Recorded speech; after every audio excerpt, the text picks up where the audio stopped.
मानव मन की सबसे जटिल भूल भुलैया में से एक है फीमेल मैनिपुलेशन। ये कोई सीधा आक्रमण नहीं होता, बल्कि सटल मूव्स और इनविजिबल टैक्टिक्स का खेल होता है।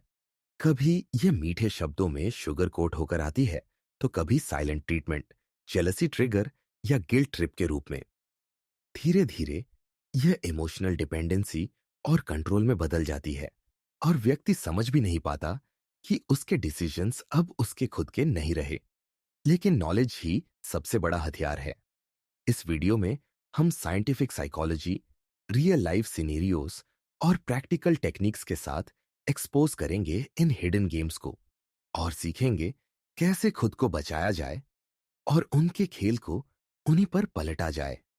Welcome to Dark Psyche. Chapter 1, the hidden game. हर रिश्ता सतह पर जितना साफ दिखाई देता है, उतना होता नहीं है। हर इंटरेक्शन के पीछे एक अनसीन लेयर चलती रहती है। एक ऐसा खेल जो हमेशा सामने से नहीं खेला जाता। इस खेल का सबसे बड़ा नाम है फीमेल मैनिपुलेशन। एक हिडन गेम जो अक्सर स्वीटनेस, साइलेंस और इमोशनल प्रेशर के जरिए खेला जाता है। यह कोई लाउड ड्रामा नहीं होता, बल्कि सटल टैक्टिक्स का नेटवर्क होता है। कभी आपको कॉम्प्लीमेंट दिया जाएगा, कभी अचानक कोल्ड बिहेवियर मिलेगा, और कभी गिल्ट ट्रिप कराया जाएगा ताकि आप खुद ही कंट्रोल सरेंडर कर दो। यही है the hidden game. Female psychology को समझने के लिए यह जानना जरूरी है कि मैनिपुलेशन क्यों और कैसे डेवलप हुआ। इवोल्यूशनरी साइकोलॉजी कहती है कि महिलाएं हिस्टोरिकली डायरेक्ट एग्रेशन से ज्यादा इनडायरेक्ट टैक्टिक्स पर निर्भर रही है। सर्वाइवल के लिए उन्हें सोशल नेटवर्क्स, बॉन्डिंग और इन्फ्लुएंस का इस्तेमाल करना पड़ा।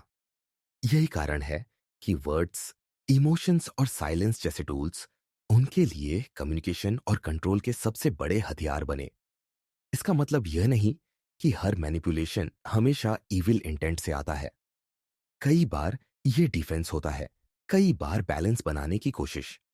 लेकिन जब ये टैक्टिक्स बार बार और जानबूझकर यूज होते हैं, तो ये एक टॉक्सिक पैटर्न बन जाते हैं। हिडन गेम हमेशा शुरू होता है चार्म से। शुरुआत में सब कुछ बहुत केयरिंग और स्वीट होता है। सामने वाला सोचता है कि उसने किसी जेन्युइनली काइंड इंसान से कनेक्शन बनाया है। लेकिन यही मास्क असली चाल का हिस्सा है। ट्रस्ट बिल्ड होते ही मैनिपुलेशन शुरू हो जाता है। एग्जाम्पल देखो, आपकी गर्लफ्रेंड 3 दिन तक नॉर्मल रहती है। अचानक किसी छोटी बात पर साइलेंस मोड पर चली जाती है। आप बार बार पूछते हो कि क्या हुआ, लेकिन जवाब आता है कुछ नहीं। अब आप गिल्ट में फंस जाते हो। आपको लगता है कि आपने कुछ गलत किया है, और आप खुद ही सॉरी बोलकर सब ठीक करने की कोशिश करते हो। यही हिडन मूव है, बिना कुछ कहे आपको गिल्टी फील कराना और कंट्रोल गेन करना। रियल लाइफ में ये मूव्स कई तरह से आते हैं। कभी आपको अननेसेसरी जेलसी ट्रिगर करके कंट्रोल किया जाएगा, कभी कंपैरिजन से, कभी ट्रायंगुलेशन के जरिए किसी और को बीच में लाकर, कभी इनकंसिस्टेंट रिवॉर्ड से।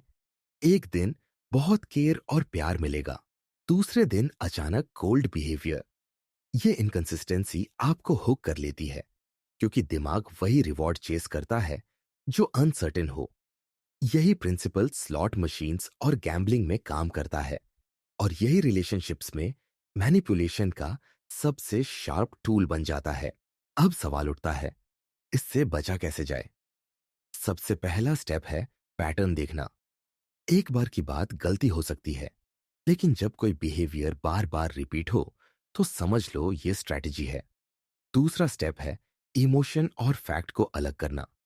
जब गिल्ट ट्रिप या इमोशनल प्रेशर क्रिएट किया जाए, खुद से पूछो, क्या सच में मैंने गलती की है, या मुझे सिर्फ गिल्टी फील कराया जा रहा है? तीसरा स्टेप है ओवर अपोलोजाइजिंग बंद करना। बार बार बिना रीजन सॉरी बोलना आपके वैल्यू को कम करता है, और सामने वाले को और ज्यादा कंट्रोल देता है। अगर आप काल्म रहते हो, तो आधा गेम वहीं कोलैप्स हो जाता है। मैनिपुलेशन हमेशा रिएक्शन पर थ्राइव करता है। रिएक्ट करने के बजाय रिस्पॉन्ड करना सीखो। प्रैक्टिकल काउंटर मूव्स सिंपल है, लेकिन पावरफुल।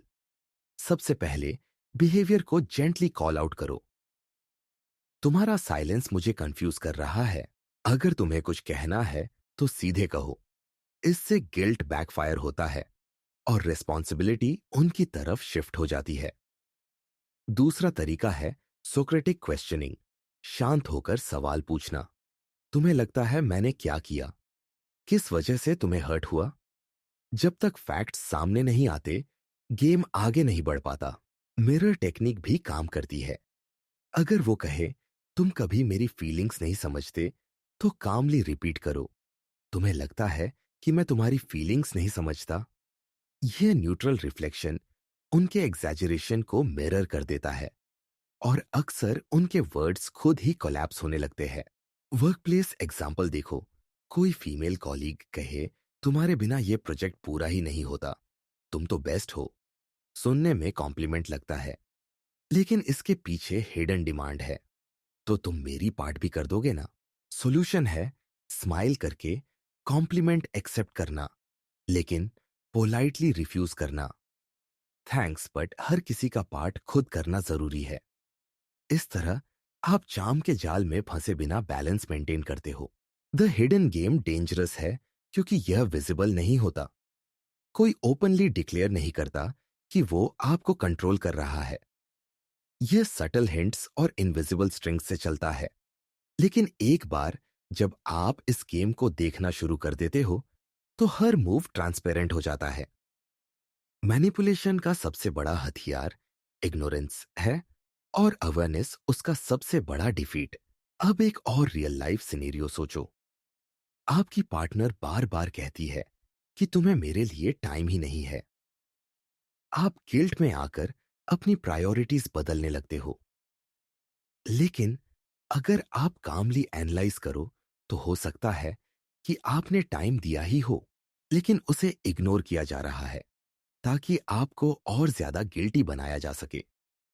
सॉल्यूशन है काल्मली बाउंड्री सेट करना।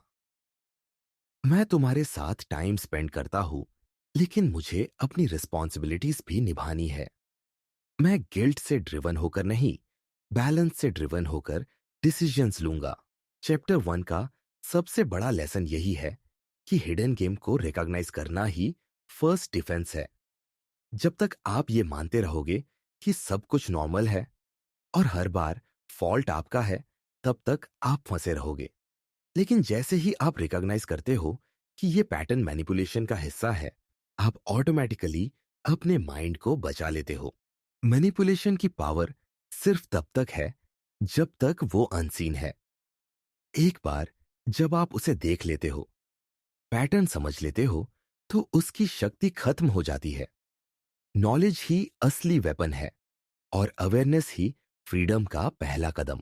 तो अगर आप अपने रिलेशनशिप्स, फ्रेंडशिप्स या वर्कप्लेस में इन इनविजिबल मूव्स को देखना शुरू कर दो, तो हिडन गेम का असर खत्म हो जाएगा।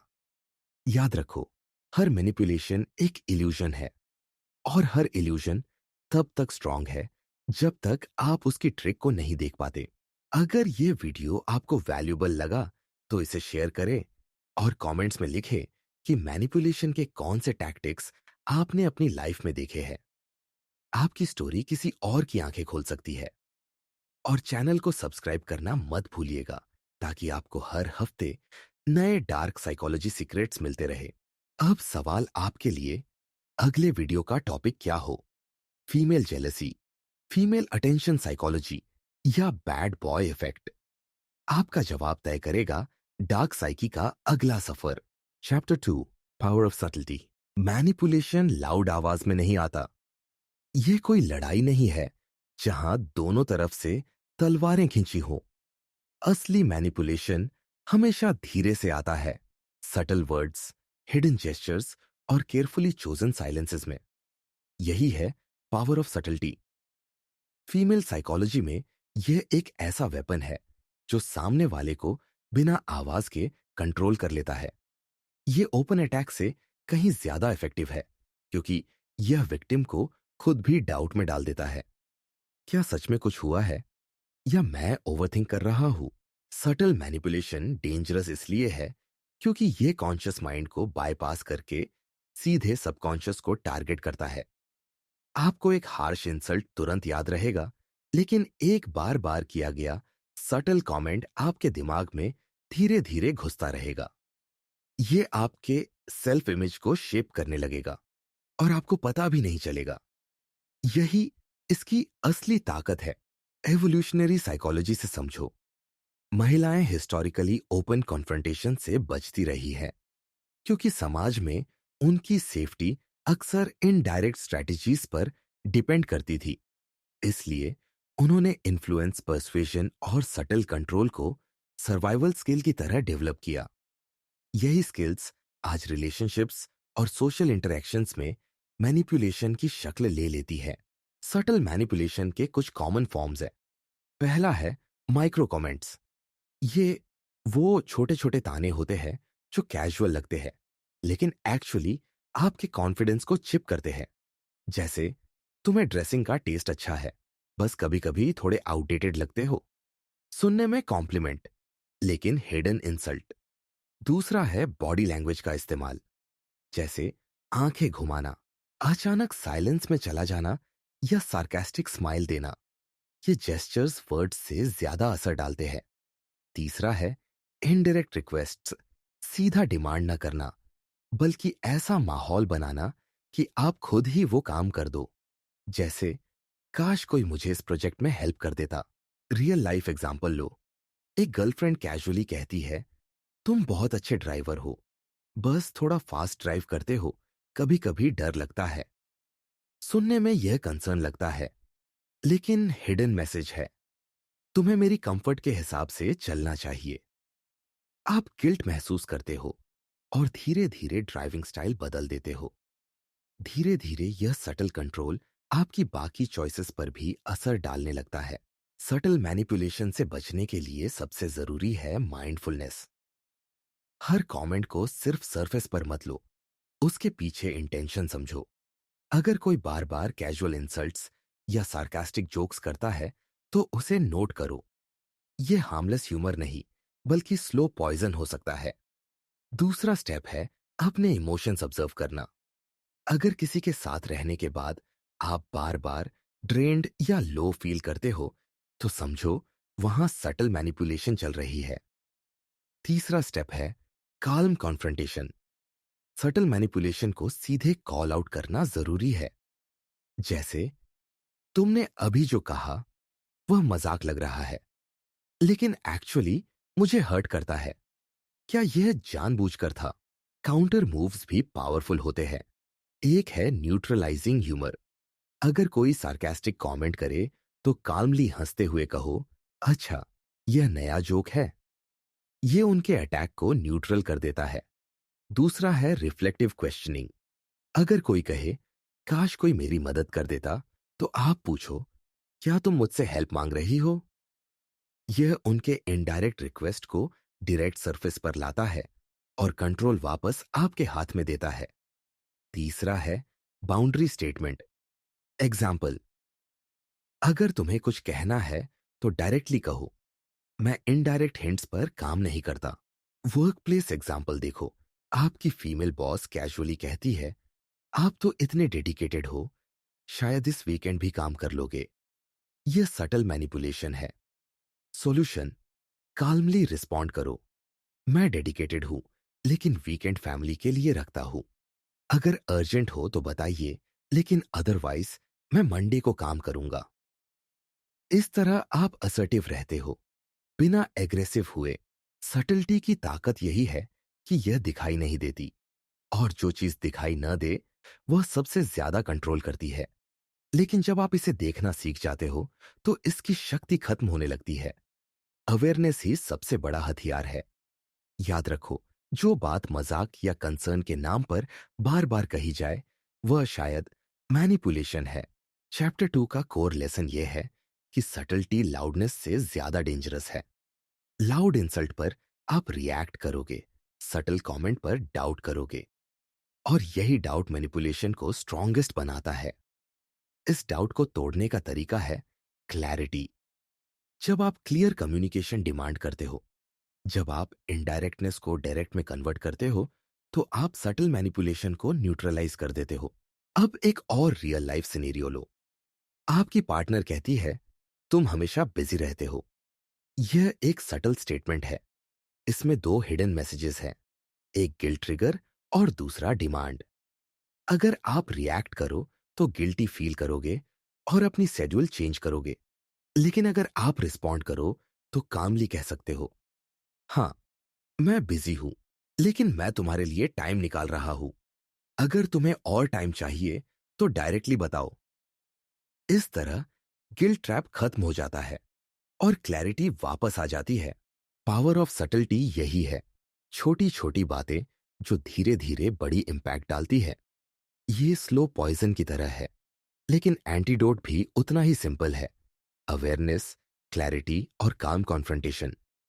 जब आप मजाक और सार्केज्म के पीछे के हिडन मीनिंग्स को समझने लगते हो, इनडायरेक्ट हिंट्स को डायरेक्ट करने लगते हो, तो सटल मैनिपुलेशन पावरलेस हो जाती है।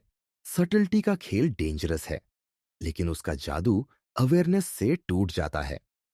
आपको सिर्फ यह याद रखना है कि हर कमेंट, हर जेस्चर सरफेस से ज्यादा मतलब रख सकता है। जब आप इसे देखना शुरू करते हो तो हिडन पावर खत्म हो जाती है। Chapter 3, emotional strings. हर इंसान के दिल में कुछ ऐसी तारें होती हैं जिन्हें अगर कोई सही तरीके से छेड़े तो पूरा इंसान उसकी धुन पर नाचने लगता है। यही है इमोशनल स्ट्रिंग्स, फीमेल मैनिपुलेशन का सबसे गहरा और सबसे खतरनाक हथियार। ये कोई फोर्सफुल कंट्रोल नहीं होता, बल्कि ऐसा इनविजिबल कंट्रोल होता है जिसे सामने वाला खुद विलिंगली मान लेता है, क्योंकि वह उसे अपनी ही इमोशन समझता है। लेकिन असल में कोई और उसके फीलिंग्स को प्ले कर रहा होता है। यही है इमोशनल स्ट्रिंग्स की असली शक्ति। फीमेल साइकोलॉजी में इमोशंस का रोल हमेशा सेंट्रल रहा है। इवोल्यूशनरी पर्सपेक्टिव से देखें तो महिलाएं हिस्टोरिकली सर्वाइवल और बॉन्डिंग के लिए इमोशनल इंटेलिजेंस पर निर्भर रही हैं। उनका दिमाग सटल इमोशनल क्यूज पढ़ने और उन्हें इस्तेमाल करने में नेचुरली ज्यादा एफिशिएंट है। यही रीजन है कि जब वे मैनिपुलेट करती हैं तो सबसे पहले भावनाओं की ही स्ट्रिंग्स खींचती है। Guilt, sympathy, fear of loss, love और ऑब्लिगेशन, ये सब उनके फेवरेट टूल्स हैं। सोचो एक सिंपल सिनेरियो। आपकी पार्टनर आपको कहती है, अगर तुम मुझसे सच में प्यार करते हो तो ये काम कर दोगे। ये एक सीधी डिमांड नहीं है, बल्कि आपके लव को ही अगेंस्ट आपके यूज किया जा रहा है। आप मना करो तो आपको लगेगा कि आप इनसेंसिटिव हो। आप मान जाओ तो आप मैनिपुलेट हुए। यही है इमोशनल स्ट्रिंग का जाल। इमोशनल स्ट्रिंग्स अक्सर चार कैटेगरीज में आते हैं। पहला है गिल्ट ट्रिप। यह सबसे कॉमन और सबसे इफेक्टिव तरीका है। सामने वाला आपको बार बार रिमाइंड करता है कि आपने उसके लिए क्या नहीं किया, या आप उसे कितनी बार हर्ट कर चुके हो। गिल्ट ऐसा इमोशन है जो इंसान को खुद ही सरेंडर करने पर मजबूर कर देता है। दूसरा है सिंपैथी ट्रैप। यहां फीमेल खुद को विक्टिम की तरह प्रेजेंट करती है, जैसे कोई मेरी फीलिंग्स नहीं समझता, सब मुझे इग्नोर करते हैं। अब आप नेचुरली उसके सपोर्ट में खड़े हो जाते हो, चाहे आपकी गलती हो या न हो। तीसरा है फियर ऑफ लॉस। स्टेटमेंट्स जैसे, अगर तुमने ऐसा किया तो शायद मैं तुम्हारे साथ नहीं रह पाऊंगी। यह आपके अबैंडनमेंट फियर को टारगेट करता है। चौथा है ऑब्लिगेशन कार्ड। मैंने तुम्हारे लिए इतना किया, अब तुम मेरे लिए इतना भी नहीं कर सकते। यह आपको इंडेटेड महसूस कराता है और आप डिनाई नहीं कर पाते। रियल लाइफ एग्जाम्पल लो। एक गर्लफ्रेंड अपने बॉयफ्रेंड से कहती है कि वह उसके साथ हर वीकेंड बाहर जाए। बॉयफ्रेंड बोलता है कि उसे कभी कभी दोस्तों के साथ भी टाइम स्पेंड करना है। अब लड़की कहती है, ठीक है, शायद मैं तुम्हारे लिए उतनी इंपॉर्टेंट नहीं हूं। अगर तुम चाहते हो तो दोस्तों के साथ एंजॉय करो। अब बॉयफ्रेंड गिल्ट में आ जाता है और खुद ही दोस्त कैंसिल कर देता है। यही इमोशनल स्ट्रिंग है, डायरेक्ट कमांड नहीं, लेकिन गिल्ट क्रिएट करके आउटकम अचीव करना। सटल मैनिपुलेशन का सबसे ट्रिकी हिस्सा यह है कि यह आपको आपकी ही इमोशन से कंफ्यूज कर देता है। आपको लगता है कि आप किसी को खुश करने के लिए या प्यार जताने के लिए कुछ कर रहे हो, जबकि सच में आप उसके इमोशनल ट्रैप में फंस चुके हो। यही रीजन है कि लोग सालों तक मैनिपुलेटेड रहते हैं और उन्हें एहसास भी नहीं होता। अब सवाल है कि इससे बचा कैसे जाए। सबसे पहला स्टेप है पॉज करना। जब भी कोई डिमांड आपके इमोशन पर प्रेशर डाल रही हो, तुरंत डिसीजन मत लो। खुद से पूछो, क्या मैं ये काम प्यार से कर रहा हूं या गिल्ट से? यह सिंपल सवाल आपको क्लैरिटी देगा। दूसरा स्टेप है गिल्ट को चैलेंज करना। अगर आपको गिल्टी फील कराया जा रहा है, काल्मली पूछो, क्या सच में यह मेरी गलती है या यह सिर्फ तुम्हारी परसेप्शन है? तीसरा स्टेप है रिस्पॉन्सिबिलिटी डिवाइड करना। हर रिलेशनशिप में हैप्पीनेस और सैडनेस दोनों शेयर्ड रिस्पॉन्सिबिलिटी है। अगर कोई आपको हर बार रिस्पॉन्सिबल बना रहा है, तो यह मैनिपुलेशन है। काउंटर मूव्स भी जरूरी है। एग्जाम्पल के लिए, अगर कोई कहे, अगर तुम सच में केयर करते हो तो तुम यह करोगे, तो कामली रिप्लाई करो, मेरा केयर किसी एक काम से डिफाइन नहीं होता। मैं तुम्हें केयर करता हूं, लेकिन यह डिसीजन मेरे लिए हेल्थी नहीं है। इसी तरह सिंपैथी ट्रैप में न्यूट्रल रहना सीखो। अगर कोई बार बार विक्टिम कार्ड खेलता है, तो बिना एक्सट्रीम एम्पैथी में गिरकर कामली सपोर्ट दो। मुझे समझ आता है कि तुम अपसेट हो, लेकिन सॉल्यूशन हमें दोनों को मिलकर निकालना होगा। इससे गेम कोलैप्स हो जाएगा। फियर ऑफ लॉस वाले टैक्टिक्स पर सबसे बड़ा एंटीडोट है डिटैचमेंट। अगर कोई बार बार ब्रेकअप या छोड़ने की धमकी देता है, तो काल्मली कहो, अगर तुम सच में ऐसा करना चाहती हो तो यह तुम्हारा डिसीजन है, लेकिन मैं गिल्ट से ड्रिवन होकर अपना बिहेवियर चेंज नहीं कर सकता। यह सुनने में कठोर लगता है, लेकिन बाउंड्रीज यही होती है। वर्कप्लेस में भी इमोशनल स्ट्रिंग्स खूब प्ले होती है।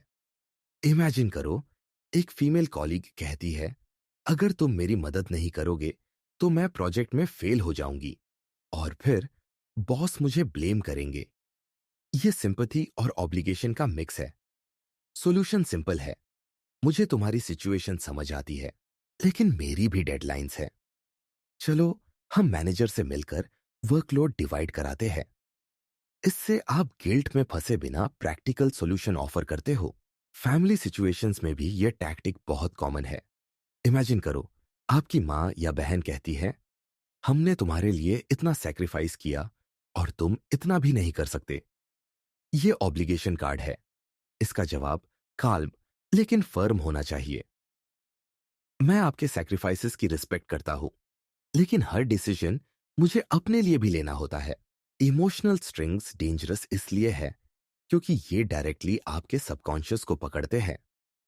इंसान नेचुरली गिल्ट और सिंपैथी से ड्रिवन होता है, और यही वीकनेस मैनिपुलेशन का सबसे बड़ा एंट्री पॉइंट है। लेकिन जब आप इस पैटर्न को पहचानने लगते हो, तो आप अपनी इमोशंस को फिल्टर करना सीख जाते हो। आप गिल्ट और लव में फर्क करना सीख जाते हो। आप सिंपैथी और स्ट्रैटेजी में फर्क करना सीख जाते हो। और वही आपकी असली फ्रीडम है। चैप्टर 3 का सबसे बड़ा लेसन यही है कि इमोशंस आपकी ताकत है, लेकिन अगर आप उन्हें बिना अवेयरनेस के चलने दो, तो वही आपकी सबसे बड़ी कमजोरी बन जाते हैं। इमोशनल स्ट्रिंग्स को पहचानो, पॉज लेकर डिसीजन लो और काल्मली बाउंड्रीज सेट करो। धीरे धीरे आपको एहसास होगा कि मैनिपुलेशन का जादू तभी तक है जब तक आप उसे देख नहीं पाते। एक बार देख लिया तो उसके सारे तार टूट जाते हैं। Chapter 4, silent treatment. मैनिपुलेशन हमेशा वर्ड से नहीं होता। कभी कभी ये कंप्लीट साइलेंस से होता है, और यही इसे सबसे कंफ्यूजिंग टैक्टिक बनाता है। साइलेंट ट्रीटमेंट फीमेल साइकोलॉजी का एक ऐसा हिडन वेपन है जिसमें सामने वाला कुछ नहीं कहता, लेकिन फिर भी आपको भीतर से तोड़ता रहता है। Silence itself becomes the message. यह पनिशमेंट भी है और कंट्रोल भी। यह टैक्टिक इसीलिए काम करता है क्योंकि इंसान नेचुरली कम्युनिकेशन और वैलिडेशन पर डिपेंड करता है। जब कोई अचानक कम्युनिकेशन कट कर देता है, तो उसका सबसे बड़ा असर आपके दिमाग पर पड़ता है। साइलेंट ट्रीटमेंट एक तरह की इमोशनल स्टारवेशन है। इमेजिन करो, आप नॉर्मल बातचीत कर रहे हो और अचानक आपकी पार्टनर या फ्रेंड आपसे बात करना बंद कर देती है। कोई रीजन नहीं देती, बस कोल्ड और डिस्टेंट हो जाती है। अब आपका माइंड ओवरड्राइव में चला जाता है। आप सोचना शुरू कर देते हो, क्या मैंने कुछ गलत किया? मैंने क्या कहा था? क्यों वह बात नहीं कर रही? यह एंग्जाइटी आपके अंदर गिल्ट और इनसिक्योरिटी पैदा कर देती है। यही असली मकसद होता है साइलेंट ट्रीटमेंट का, आपको कंफ्यूज्ड और गिल्टी बनाना, ताकि आप खुद ही कंट्रोल सरेंडर कर दो। एवोल्यूशनरी पर्सपेक्टिव से देखें तो साइलेंस एक बहुत पावरफुल सोशल वेपन है। ट्राइबल सोसाइटीज में एक्सक्लूजन या इग्नोरिंग किसी इंसान को साइकोलॉजिकल पनिशमेंट देने का तरीका था। महिलाएं इस टूल को बहुत नेचुरली यूज करती है, क्योंकि डायरेक्ट कॉन्फ्रंटेशन रिस्की हो सकता है। साइलेंस इनडायरेक्ट है, लेकिन उतना ही शार्प। ये दूसरों को गेसवर्क में डालकर कंट्रोल हासिल कर लेता है। साइलेंट ट्रीटमेंट की पावर 3 रीजन से है।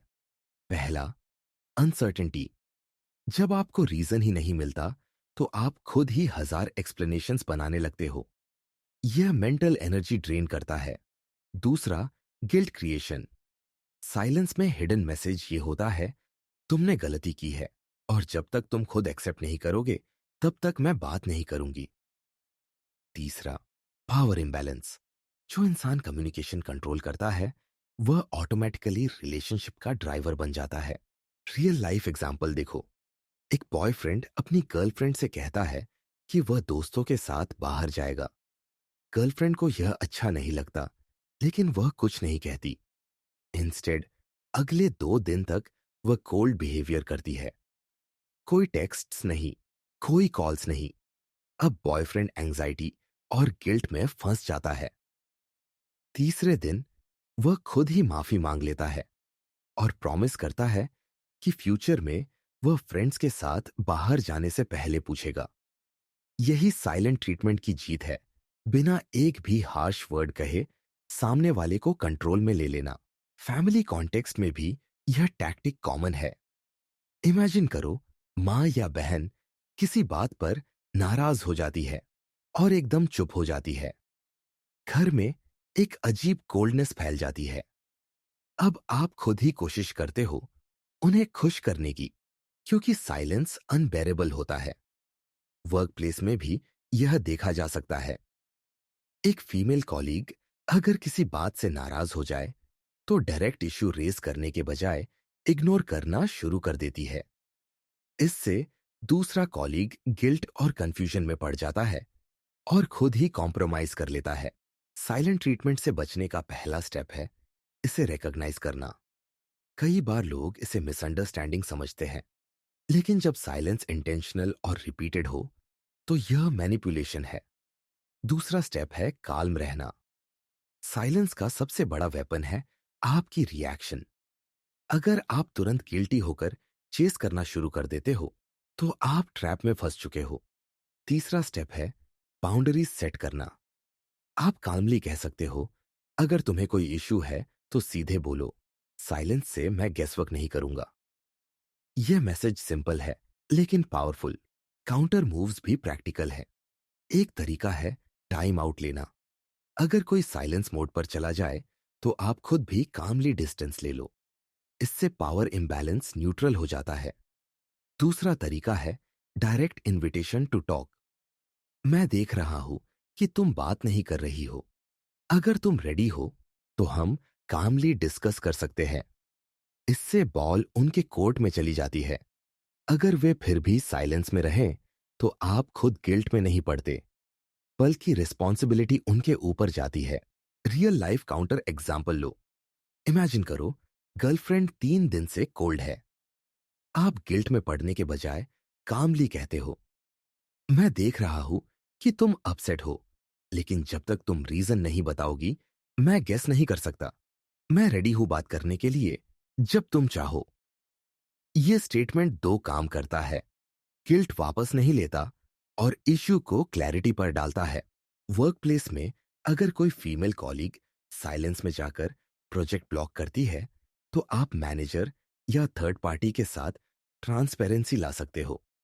काल्मली कहो, मैंने उनसे कम्युनिकेट करने की कोशिश की, लेकिन मुझे रिस्पॉन्स नहीं मिला। मैं चाहता हूं कि हम क्लियर डिस्कशन करें।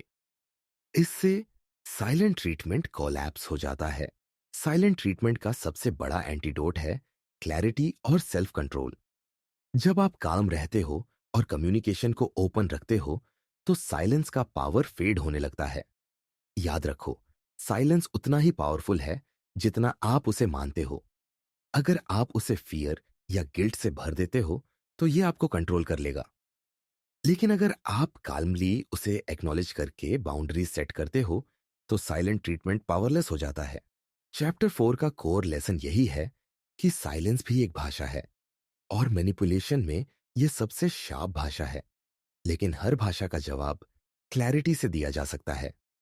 जब आप चेस करना छोड़ देते हो, जब आप गिल्ट में पड़ना बंद कर देते हो, तो साइलेंस अपनी शक्ति खो देता है। आप रिकॉग्नाइज करते हो कि यह एक टैक्टिक है, और आप कामली रिस्पॉन्ड करते हो। और वही मोमेंट होता है जब हिडन कंट्रोल टूट जाता है। Chapter 5, validation trap. हर इंसान को वैलिडेशन की जरूरत होती है। हम सब चाहते हैं कि कोई हमें नोटिस करे, अप्रिशिएट करे और हमें इंपॉर्टेंट फील कराए। यही ह्यूमन साइकोलॉजी की सबसे बड़ी वीकनेस है, और यही वीकनेस मैनिपुलेशन का सबसे शार्प टूल बन जाती है। फीमेल साइकोलॉजी में वैलिडेशन एक ऐसा वेपन है जिसे बड़े सटल और कैलकुलेटेड तरीके से इस्तेमाल किया जाता है। इसे वैलिडेशन ट्रैप कहते हैं। ये एक ऐसा जाल है जिसमें सामने वाला धीरे धीरे एडिक्टेड हो जाता है उस अप्रूवल और अटेंशन पर, और फिर उसे कंट्रोल करना आसान हो जाता है। वैलिडेशन ट्रैप की शुरुआत बहुत सिंपल होती है। इमेजिन करो, एक लड़की शुरू में आपको बार बार कॉम्प्लीमेंट देती है, आपके हर छोटे काम की तारीफ करती है, आपको स्पेशल फील कराती है।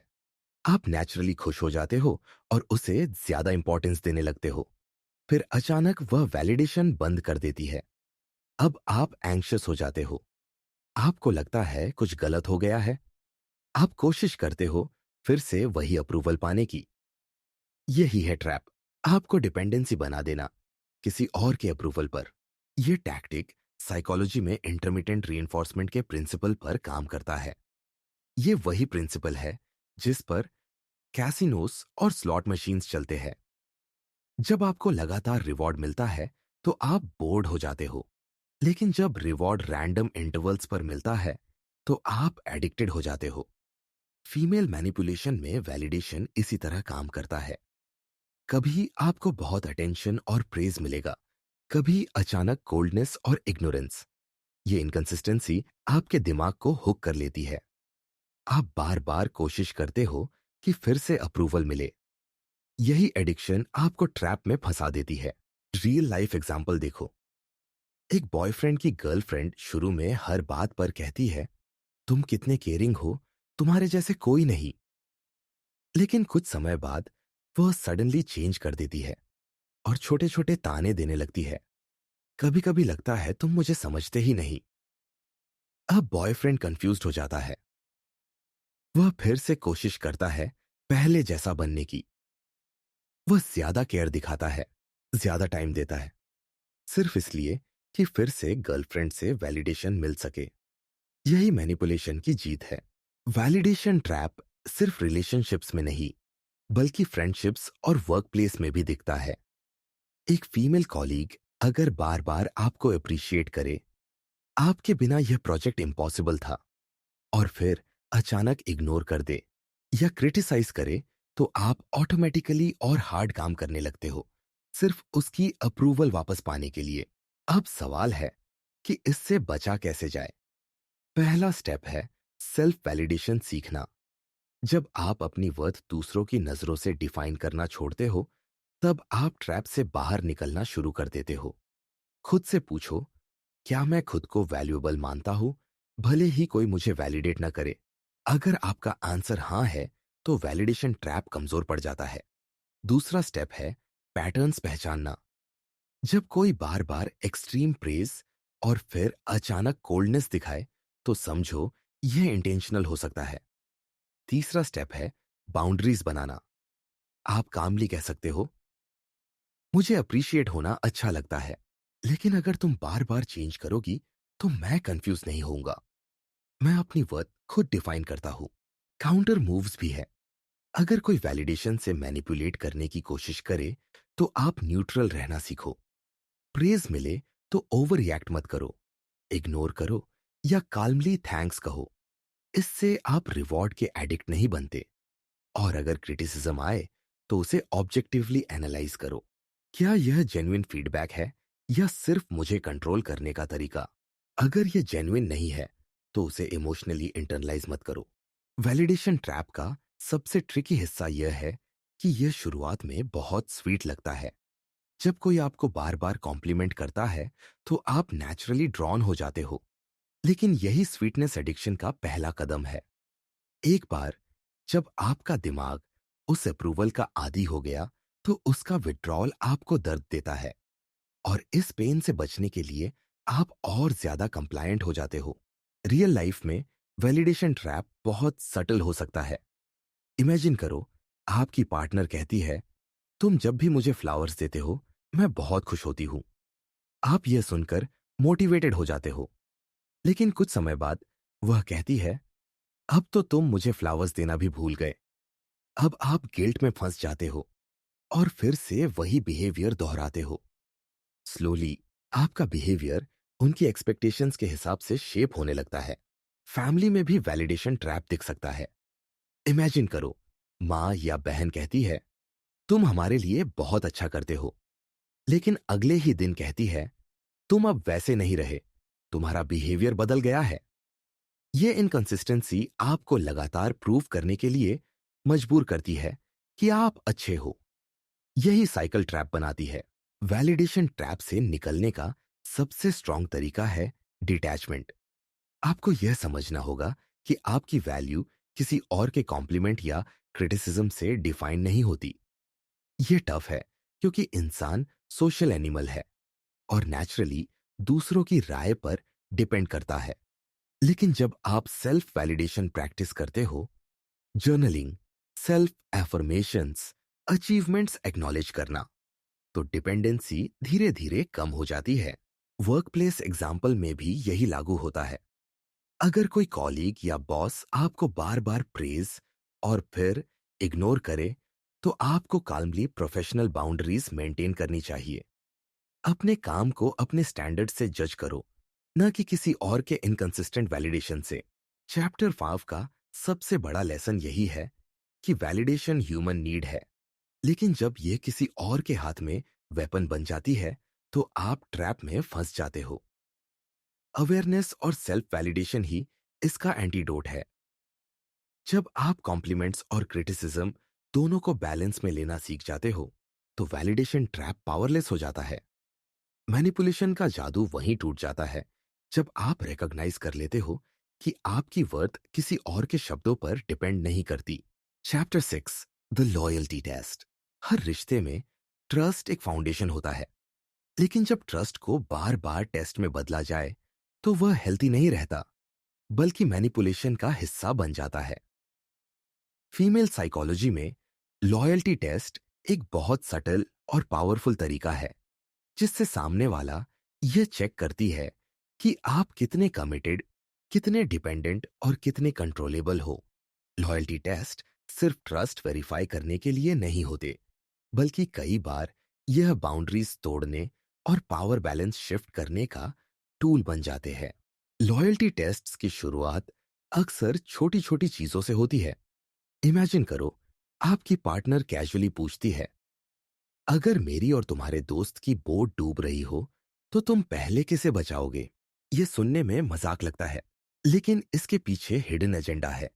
यह जानना कि आप उसे कितनी प्रायोरिटी देते हो और आप किस हद तक उसके लिए दूसरों को इग्नोर कर सकते हो। धीरे धीरे ऐसे हाइपोथेटिकल सवाल रियल लाइफ डिमांड्स में बदल जाते हैं। अगर तुम मुझसे सच में प्यार करते हो तो तुम अपनी फीमेल फ्रेंड से डिस्टेंस रखोगे। अगर तुम लॉयल हो तो तुम हर वीकेंड सिर्फ मेरे साथ स्पेंड करोगे। ये सब लॉयल्टी के नाम पर कंट्रोल बनाने का तरीका है। साइकोलॉजी कहती है कि लॉयल्टी टेस्ट इनसिक्योरिटी और कंट्रोल की मिक्स भावना से आते हैं। इनसिक्योरिटीज नेचुरल होती है, लेकिन जब कोई बार बार टेस्ट्स लेने लगता है तो वह मैनिपुलेट करना शुरू कर देता है। सामने वाला गिल्ट ट्रिगर करता है और आपको प्रूव करने की साइकिल में डाल देता है।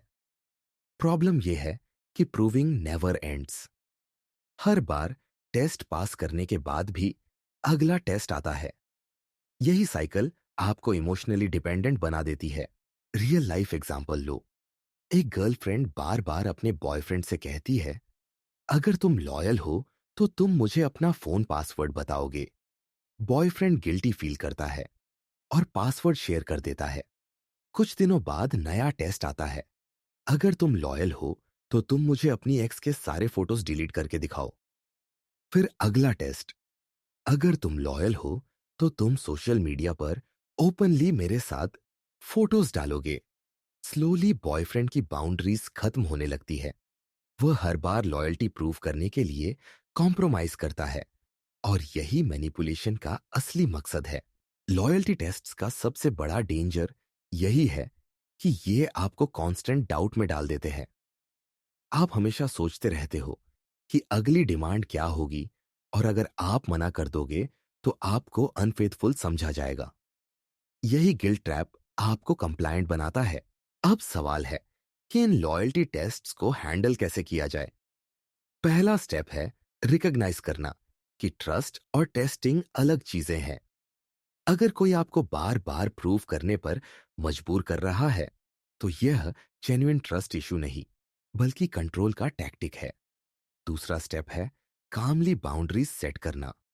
आप कह सकते हो, लॉयल्टी बार बार प्रूव करने की चीज नहीं होती, ट्रस्ट नेचुरली बिल्ड होता है। अगर तुम मुझे बार बार टेस्ट करोगी तो ट्रस्ट और भी कमजोर होगा। यह मैसेज सिंपल है लेकिन पावरफुल। काउंटर मूव्स भी काम आते हैं। अगर कोई हाइपोथेटिकल सवाल पूछे, अगर तुम्हें मुझे और किसी और को चुनना हो तो तुम किसे चुनोगे, तो काल्मली रिस्पॉन्ड करो। ऐसे सवाल रिश्ते को स्ट्रांग नहीं बनाते, बल्कि वीक करते हैं। मेरा लॉयल्टी एक्शन से साबित होती है, नॉट फ्रॉम गेम्स। इस तरह आप गिल्ट से बचकर क्लैरिटी क्रिएट करते हो। एक और काउंटर मूव है रिवर्स रिफ्लेक्शन।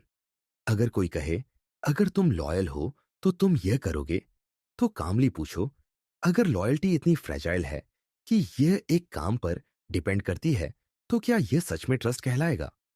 यह सवाल सामने वाले को मिरर करता है और उसे अपने डिमांड पर रीथिंक करने के लिए मजबूर करता है। रियल लाइफ सिनेरियो सोचो। एक गर्ल अपने बॉयफ्रेंड से कहती है, अगर तुम लॉयल हो तो तुम हर रात सोने से पहले मुझे कॉल करोगे। शुरू में बॉयफ्रेंड ये डिमांड एक्सेप्ट कर लेता है, लेकिन कुछ समय बाद उसे लगता है कि यह उसके शेड्यूल को कंट्रोल कर रहा है। सॉल्यूशन सिंपल है, मैं तुम्हें इंपॉर्टेंस देता हूं, लेकिन लॉयल्टी डेली कॉल से मेजर नहीं होती। मैं जब फ्री रहूंगा तब कॉल करूंगा, लेकिन यह ऑब्लिगेशन नहीं हो सकता। यह रिस्पॉन्स बाउंड्री क्रिएट करता है और मैनिपुलेशन को न्यूट्रल करता है। वर्क प्लेस और फ्रेंडशिप्स में भी लॉयल्टी टेस्ट्स दिखते हैं। इमेजिन करो, एक फीमेल कॉलीग कहती है, अगर तुम मेरे साइड हो तो तुम मेरे अगेंस्ट किसी और की बात नहीं सुनोगे। यह भी एक लॉयल्टी ट्रैप है। सॉल्यूशन यह है कि कामली कहो, मैं फेयर रहना चाहता हूं। मेरी लॉयल्टी ट्रूथ और प्रोफेशनलिज्म के साथ है, न कि ब्लाइंड सपोर्ट के साथ। फैमिली सिचुएशंस में भी यह टैक्टिक होता है। इमेजिन करो, आपकी बहन कहती है, अगर तुम लॉयल हो तो तुम हमेशा मेरी साइड लोगे, चाहे मैं सही हो या गलत। यह मैनिपुलेशन है। आपको कामली कहना चाहिए, मेरी लॉयल्टी ट्रूथ के साथ है, मैं तुम्हें सपोर्ट करूंगा, लेकिन गलत में सपोर्ट करना लॉयल्टी नहीं कहलाता। लॉयल्टी टेस्ट्स डेंजरस इसलिए है क्योंकि यह स्लोली आपके इंडिविजुअलिटी को खत्म कर देते हैं। आप हर बार प्रूव करने की साइकिल में फंस जाते हो और अपनी बाउंड्रीज खो बैठते हो। लेकिन सॉल्यूशन है क्लैरिटी और असर्टिवनेस। लॉयल्टी प्रूव करने की चीज नहीं है। लॉयल्टी एक्शंस और कंसिस्टेंसी से खुद दिखती है। अगर कोई बार बार प्रूफ मांग रहा है तो असली इश्यू उसका इनसिक्योरिटी है, आपका कमिटमेंट नहीं। चैप्टर 6 का सबसे बड़ा लेसन यही है कि लॉयल्टी जब डिमांड या टेस्ट में बदल जाती है तो वह ट्रस्ट नहीं रहती, बल्कि मैनिपुलेशन बन जाती है। अगर आप हर बार गिल्टी होकर प्रूव करते रहोगे तो ट्रैप गहराता जाएगा। लेकिन अगर आप काल्मली बाउंड्रीज सेट करके कहो कि ट्रस्ट बार बार वेरीफाई करने से नहीं बनता, तो साइकिल वहीं खत्म हो जाती है। अवेयरनेस और क्लैरिटी ही लॉयल्टी टेस्ट्स का सबसे बड़ा एंटीडोट है। Chapter 7, triangulation. मैनिपुलेशन का सबसे कनिंग और कंफ्यूजिंग तरीका है ट्रायंगुलेशन। यह टैक्टिक तब यूज होता है जब कोई इंसान आपको इनडायरेक्टली कंट्रोल करने के लिए तीसरे इंसान को बीच में लाता है। दो लोगों के बीच का इक्वेशन सीधा और साफ होता है, लेकिन जैसे ही तीसरा व्यक्ति बीच में खड़ा कर दिया जाता है, डायनेमिक्स बदल जाते हैं। ट्रायंगुलेशन का मकसद सिंपल है, जेलसी, इनसिक्योरिटी और कंपैरिजन के जरिए आपको कमजोर करना और आपके बिहेवियर को कंट्रोल करना। फीमेल साइकोलॉजी में यह टैक्टिक बहुत कॉमन है क्योंकि यह सटल है और सीधे कॉन्फ्रंटेशन से बचकर काम करता है। ट्रायंगुलेशन की शुरुआत अक्सर कैजुअल तरीके से होती है। इमेजिन करो, आपकी पार्टनर कैजुअली कहती है, मेरी दोस्त का बॉयफ्रेंड तो उसके लिए रोज फ्लावर्स लाता है। यह सीधी कंप्लेंट नहीं है, लेकिन हिडन कंपैरिजन है। अब आप ऑटोमेटिकली फील करते हो कि आप उतने रोमांटिक नहीं हो। आप गिल्ट और इनसिक्योरिटी में फंसकर वही बिहेवियर अडॉप्ट कर लेते हो। यही मैनिपुलेशन का पहला स्टेप है। ट्रायंगुलेशन में हमेशा कोई तीसरा व्यक्ति होता है, लेकिन उसका काम सिर्फ एक है, आपको इनडायरेक्टली ट्रिगर करना। साइकोलॉजी में ट्रायंगुलेशन को पावर और कंट्रोल के टूल के रूप में समझाया जाता है। जब कोई फीमेल डायरेक्टली डिमांड नहीं करना चाहती, तो वह दूसरे व्यक्ति का एग्जाम्पल या प्रेजेंस यूज करके इनडायरेक्टली दबाव डालती है। कंपैरिजन आपको हमेशा कमतर महसूस कराता है और आप नेचुरली प्रूव करने की कोशिश में लग जाते हो। यही साइकिल मैनिपुलेशन को मजबूत बनाती है। रियल लाइफ एग्जाम्पल देखो। एक गर्लफ्रेंड अपने बॉयफ्रेंड से कहती है, मेरे एक्स कभी मुझे इंतजार नहीं करवाते थे। यह सीधा इंसल्ट नहीं है, लेकिन एक इनडायरेक्ट अटैक है। अब बॉयफ्रेंड इनसिक्योर फील करता है और कोशिश करता है कि फ्यूचर में वह कभी गर्लफ्रेंड को इंतजार न करवाए। एक्स सिर्फ नाम में आया, लेकिन उसकी प्रेजेंस बॉयफ्रेंड के बिहेवियर को शेप कर गई। यही ट्रायंगुलेशन है। यह टैक्टिक सिर्फ एक्स या फ्रेंड्स तक सीमित नहीं है, वर्कप्लेस में भी इसका यूज होता है। इमेजिन करो, एक फीमेल कॉलीग्स कहती है, मैनेजर ने कहा कि राहुल बहुत रिलायबल है। यह इनडायरेक्ट मैसेज है कि आपको और मेहनती होना चाहिए। अब आप गिल्ट में पड़कर ओवरवर्क करने लगते हो। फैमिली कॉन्टेक्स्ट में भी ट्रायंगुलेशन कॉमन है। इमेजिन करो, माँ कहती है, देखो तुम्हारा कजिन अपनी माँ की कितनी रिस्पेक्ट करता है, हमेशा उनकी बात मानता है। ये कंपैरिजन आपके अंदर गिल्ट और प्रेशर पैदा करता है कि आप भी वैसा बिहेव करें। स्लोली आप मैनिपुलेट हो जाते हो। ट्रायंगुलेशन का सबसे बड़ा खतरा यह है कि यह रिलेशनशिप में कांस्टेंट इनसिक्योरिटी पैदा करता है। जब भी कोई तीसरा इंसान कंपैरिजन के लिए लाया जाता है, आप खुद को प्रूव करने की दौड़ में लगा देते हो। और यह दौड़ कभी खत्म नहीं होती, क्योंकि हमेशा कोई ना कोई एग्जाम्पल निकाला जा सकता है। अब सवाल यह है कि ट्रायंगुलेशन से बचा कैसे जाए। पहला स्टेप है पैटर्न पहचानना।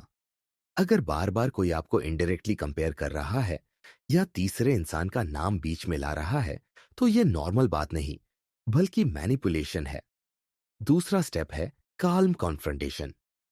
आप सीधे पूछ सकते हो, तुम कंपैरिजन क्यों कर रही हो? अगर तुम्हें मुझसे कोई एक्सपेक्टेशन है तो डायरेक्टली बोलो। यह सवाल ट्रायंगुलेशन को कोलैप्स कर देता है। तीसरा स्टेप है खुद को गिल्ट से बचाना। याद रखो कि आप किसी और इंसान की तरह बिहेव करने के लिए बाध्य नहीं हो। आपकी इंडिविजुअलिटी ही आपकी स्ट्रेंथ है। काउंटर मूव्स भी पावरफुल होते हैं। एग्जाम्पल के लिए, अगर गर्लफ्रेंड कहे, मेरे एक्स मुझे कभी हर्ट नहीं करते थे, तो काल्मली रिस्पॉन्ड करो, अगर तुम कंपैरिजन करना चाहती हो तो यह रिलेशनशिप हेल्थी नहीं रहेगा। मैं खुद हूं, और मेरी लॉयल्टी इसी आइडेंटिटी के साथ है। यह रिस्पॉन्स गिल्ट को न्यूट्रल करता है और बाउंड्रीज साफ कर देता है। वर्कप्लेस एग्जाम्पल में अगर कोई फीमेल कॉलीग कंपैरिजन करे, राहुल ने तो ये काम जल्दी फिनिश कर लिया, तो काल्मली कहो, हर इंसान का काम करने का तरीका अलग होता है। मेरा फोकस क्वालिटी पर है। ये कंपैरिजन को इरेलेवेंट बना देता है। फैमिली में अगर पेरेंट्स ट्रायंगुलेशन करे, देखो तुम्हारा कजन कितना ओबीडियंट है, तो कामली रिस्पॉन्ड करो, मैं उसकी रिस्पेक्ट करता हूं, लेकिन मेरा अपना तरीका है आपकी रिस्पेक्ट दिखाने का। यह रिस्पॉन्स कंपैरिजन को रिस्पेक्ट के साथ रिजेक्ट करता है। ट्रायंगुलेशन अक्सर जेलसी पैदा करने के लिए भी यूज होता है। इमेजिन करो, गर्लफ्रेंड बार बार किसी मेल फ्रेंड का नाम लेती है और कहती है वह मुझे बहुत समझता है। यह इनडायरेक्ट तरीके से बॉयफ्रेंड में इनसिक्योरिटी पैदा करने का तरीका है। अगर बॉयफ्रेंड रिएक्ट करता है और ओवर पॉसेसिव बन जाता है, तो मैनिपुलेशन सफल हो जाती है। सॉल्यूशन यह है कि काम रहकर कहो, अगर तुम्हें लगता है कि कोई और तुम्हें ज्यादा समझता है, तो यह तुम्हारी चॉइस है, लेकिन मैं जेलसी से ड्रिवन होकर अपना बिहेवियर नहीं बदलूंगा। यह रिस्पॉन्स मैनिपुलेशन को पावरलेस कर देता है। ट्रायंगुलेशन डेंजरस इसलिए है क्योंकि यह हमेशा आपको एक कंपटीशन में डालता है। यह कंपटीशन कभी खत्म नहीं होता और आप हमेशा दूसरों से कमतर फील करने लगते हो। यही इनसिक्योरिटी मैनिपुलेशन का सबसे बड़ा फ्यूल है। लेकिन जब आप रिकॉग्नाइज करते हो कि यह कंपैरिजन इंटेंशनल है और आप काल्मली रिस्पॉन्ड करते हो, तो ट्रायंगुलेशन कोलैप्स हो जाता है। चैप्टर 7 का सबसे बड़ा लेसन यही है कि जब भी कोई तीसरे इंसान को बीच में लाए, तो रिकॉग्नाइज करो कि यह टैक्टिक हो सकता है। डायरेक्ट कम्युनिकेशन डिमांड करो और अपने सेल्फ वर्थ को कंपैरिजन पर बेस मत करो। आप किसी और की तरह बनने के लिए नहीं बने, आप अपने तरीके से वैल्यूबल हो। ट्रायंगुलेशन तभी तक पावरफुल है जब तक आप इसे सच मानते हो। एक बार जब आप समझ जाते हो कि यह सिर्फ मैनिपुलेशन का खेल है, तो आप उस खेल से बाहर निकल जाते हो। Chapter 8, the victim card. Manipulation की दुनिया में विक्टिम कार्ड सबसे ज्यादा इस्तेमाल होने वाला और सबसे ट्रिकी वेपन है। यह टैक्टिक सिंपल है लेकिन बहुत इफेक्टिव। जब कोई इंसान बार बार खुद को हेल्पलेस, दुखी या ऑप्रीस्ड दिखाता है, तो नेचुरली सामने वाला गिल्टी फील करने लगता है और उसकी मदद करने या उसकी बात मानने पर मजबूर हो जाता है। फीमेल साइकोलॉजी में विक्टिम कार्ड का यूज खास तौर पर इसलिए पावरफुल है क्योंकि सोसाइटी जनरली विमेन को ज्यादा सिंपैथेटिक नजर से देखती है। जब कोई फीमेल बार बार खुद को विक्टिम बनाकर प्रेजेंट करती है, तो लोग उसके पेन को वैलिडेट करने लगते हैं, भले ही सच पूरी तरह से अलग हो। विक्टिम कार्ड का मकसद यह होता है कि सामने वाला खुद को हमेशा रिस्पॉन्सिबल महसूस करे। यह रिस्पॉन्सिबिलिटी आपको धीरे धीरे कंट्रोल में ले लेती है। सोचो एक सिनारियो, आपकी पार्टनर हर बार जब आपसे किसी बात पर डिसएग्री करते हो, तो कहती है, तुम्हें मेरी फीलिंग्स की परवाह ही नहीं, कोई भी मुझे समझता नहीं। अब आप गिल्ट में आकर आर्गुमेंट बंद कर देते हो और उसकी बात मान लेते हो। ये बार बार होता है और आप समझ भी नहीं पाते कि आप मैनिपुलेटेड हो रहे हो। विक्टिम कार्ड कई लेयर्स में आता है। पहला लेयर है इमोशनल हेल्पलेसनेस। स्टेटमेंट्स जैसे, मेरे बिना तुम खुश रह सकते हो, लेकिन मैं तुम्हारे बिना कुछ नहीं। दूसरा लेयर है ब्लेम शिफ्टिंग। तुम्हारी वजह से मैं हमेशा दुखी रहती हूं। तीसरा लेयर है एग्जैजरेशन ऑफ पेन। छोटी सी बात को इतना बड़ा बना देना कि सामने वाला गिल्टी महसूस करने लगे। चौथा है सिलेक्टिव मेमोरी। सिर्फ वो बातें याद रखना जिनसे वो खुद विक्टिम लगे और बाकी इग्नोर करना। रियल लाइफ एग्जाम्पल देखो, एक गर्लफ्रेंड अपने बॉयफ्रेंड से कहती है, मैं हमेशा तुम्हारे लिए सब सैक्रिफाइस करती हूं और तुम कभी मेरी फीलिंग्स का ख्याल नहीं रखते। सच ये है कि बॉयफ्रेंड भी कॉम्प्रोमाइज करता है, लेकिन यह कन्वीनियंटली इग्नोर कर दिया जाता है। अब बॉयफ्रेंड गिल्टी फील करता है और एक्स्ट्रा एफर्ट करने लगता है ताकि गर्लफ्रेंड खुश हो जाए। यही विक्टिम कार्ड का असर है। फैमिली में भी यह टैक्टिक बहुत कॉमन है। इमेजिन करो, माँ या बहन कहती है, हमने तुम्हारे लिए इतना किया और तुम हमारी बात तक नहीं मान सकते। यह एक इमोशनल ट्रैप है। बच्चा गिल्टी हो जाता है और अपनी इच्छा सप्रेस कर देता है। वर्कप्लेस में भी विक्टिम कार्ड इस्तेमाल होता है।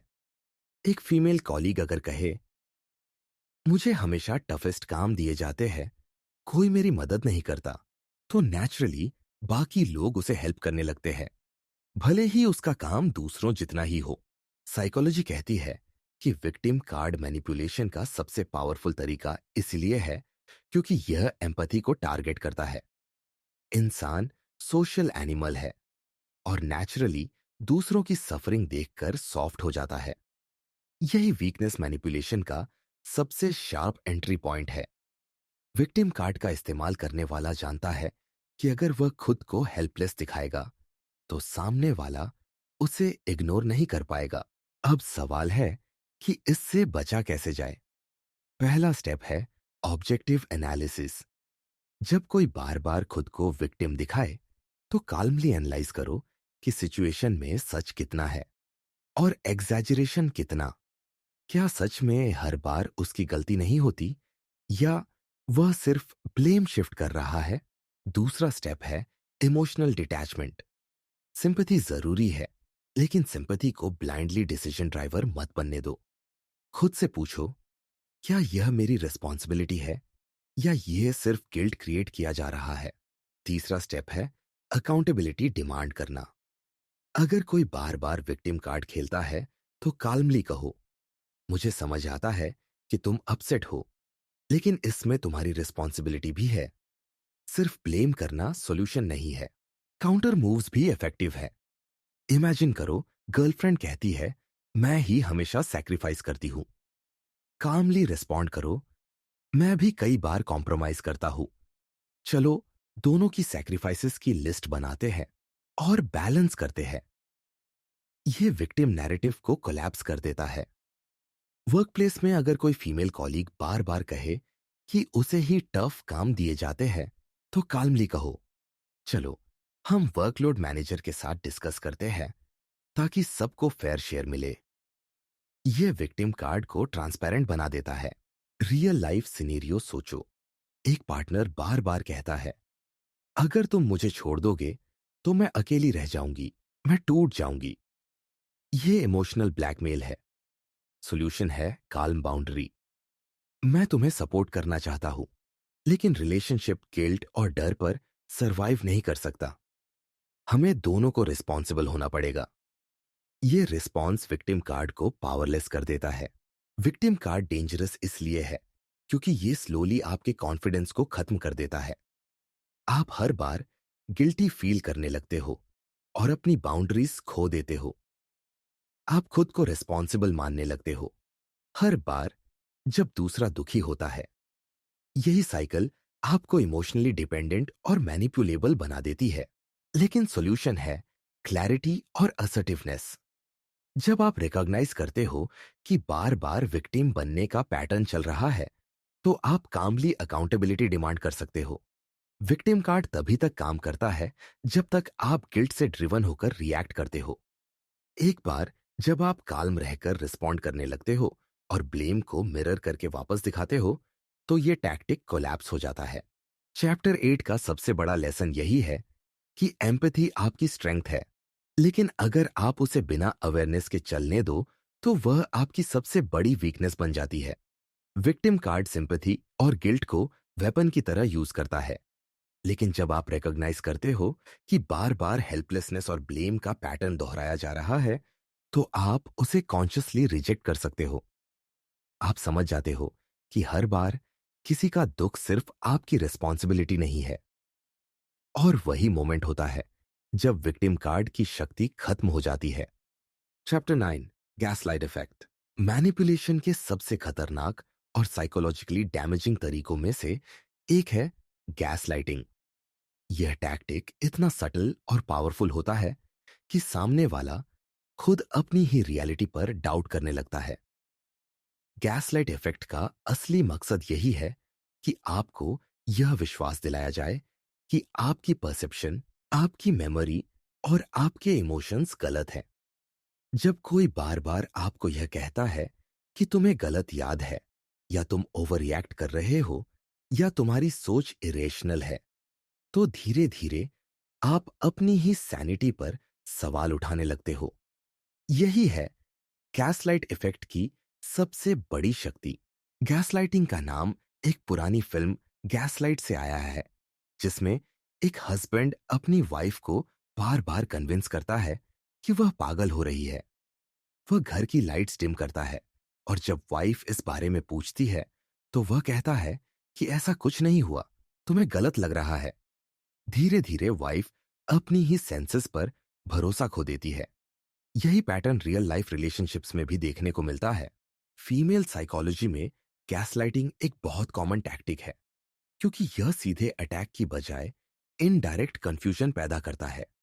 इमेजिन करो, आपकी पार्टनर किसी बात पर नाराज हो जाती है, और जब आप रीजन पूछते हो तो कहती है, मैंने तुम्हें पहले ही बताया था, तुम्हें याद नहीं। आप कहते हो कि आपको याद नहीं, और वह इंसिस्ट करती है कि तुम्हारी मेमोरी वीक है। अब आप खुद को डाउट करने लगते हो। यह डाउट ही मैनिपुलेशन की जड़ है। गैसलाइटिंग की कई फॉर्म्स होती है। एक है डिनायल, किसी चीज को बार बार नकार देना, चाहे वह सच ही क्यों ना हो। दूसरा है ट्रिवियलाइजेशन, आपकी इमोशंस को छोटा दिखाना, जैसे तुम्हें तो हर बात पर प्रॉब्लम होती है, तुम ओवर सेंसिटिव हो। तीसरा है कॉन्ट्रडिक्शन, आपकी स्टेटमेंट्स को बार बार चैलेंज करना। चौथा है रीराइटिंग हिस्ट्री, पास्ट इवेंट्स को मैनिपुलेट करना ताकि आपको लगे कि आपकी मेमोरी अनरिलायबल है।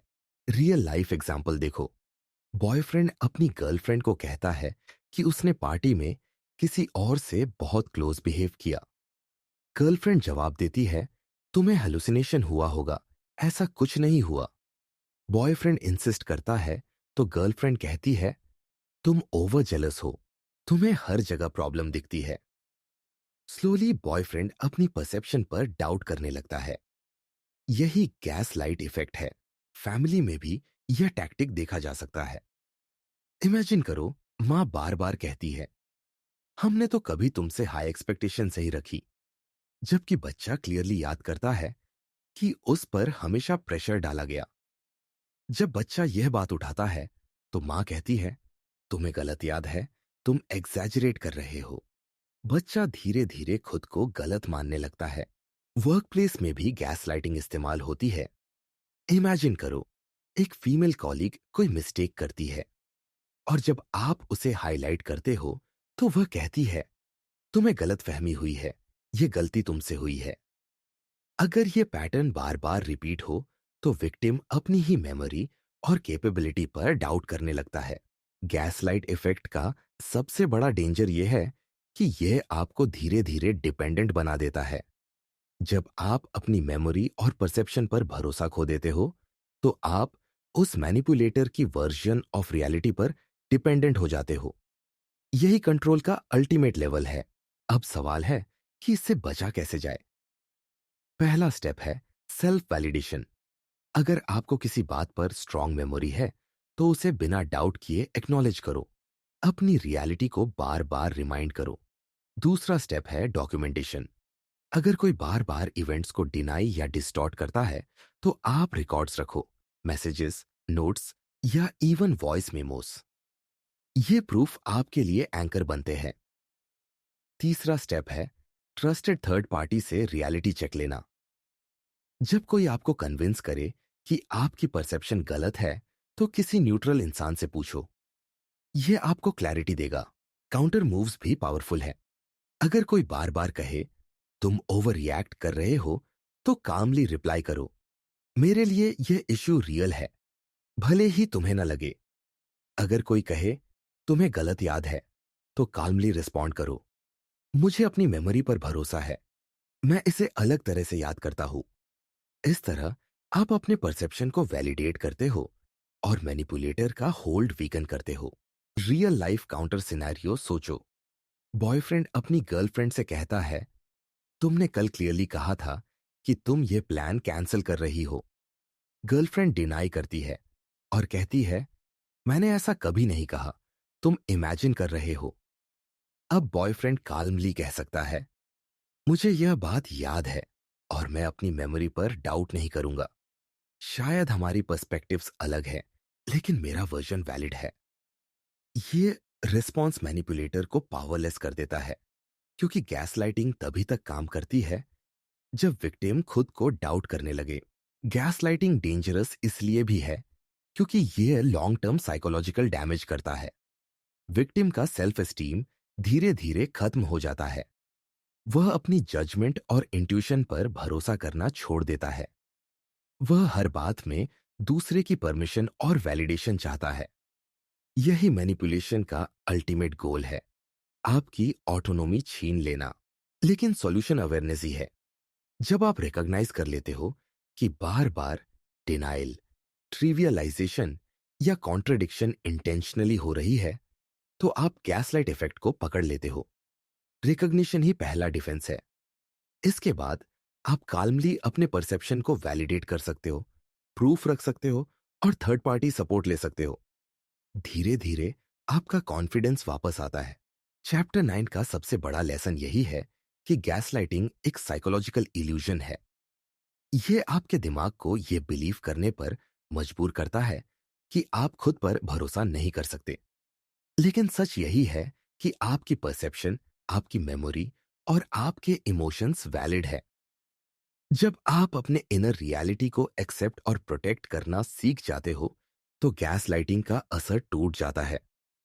मैनिपुलेटर की सबसे बड़ी शक्ति आपका डाउट है, और जब आप डाउट को सेल्फ ट्रस्ट में बदलते हो, तो गैसलाइट इफेक्ट पावरलेस हो जाता है।